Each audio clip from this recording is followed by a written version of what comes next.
Един ден след изборите имаше една пауза от 11 часа до 17:30, в която се нагласяха резултатите. Сега имаше една пауза от над 3 месеца, която пак си ги нагласят и сега искат наши представители да видят вече пак нагласените резултати. Защо трябва да се крие от народа, когато проверяваш нещо, което интересува народа? Отново имат един страх партия Величие да влезе в онази сграда, защото не може да работи едно народно събрание, когато има опозиция вътре. Казвам ви го, няма значение. 1, 2, 5, 10 човека.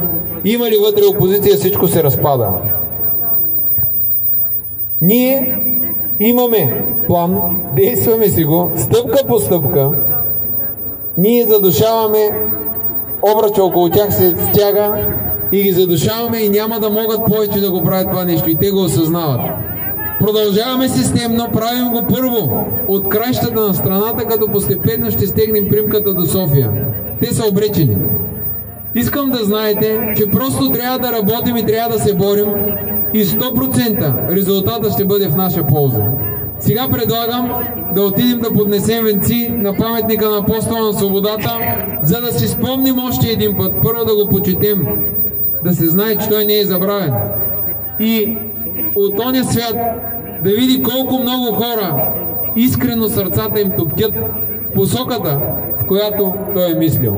Само ще дам думата, за да се каже пътя, по който, маршрута, по който трябва да отидем и тези от вас, които искат да отидем заедно и да се поклоним пред паметника на Апостола, неговата саможертва и да му кажем: ние няма да те предадем. Благодаря ви.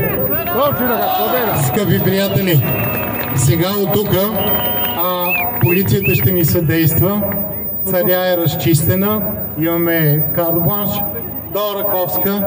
В Раковска завиваме наляво по булеварда, стигаме до площад Александър Невски, минаваме пред църквата, от църквата в ляво и отиваме да поднесем своя поклон пред Апостола. Спокойно, без да се блъскаме, пътя ни е отворен. Аз предлагам да има един знаменосец, който отпред да води, както се води армия, да отиде с него, да върви, най-големия байрак да е отпред, да върви с него, да ни поведете и да стигнем до там. Благодаря ви. Да, само 2 думи от един българин, но 2 думи, бързо. Знаете, изборите са нелегитимни, фалшиви, затова правителство е нелегитимно. Левски ни призовава на всенародна, на незабавна революция на 3, 5 и 6 обсада на парламента, разтуране на парламент, правителство, Конституционен съд и бам!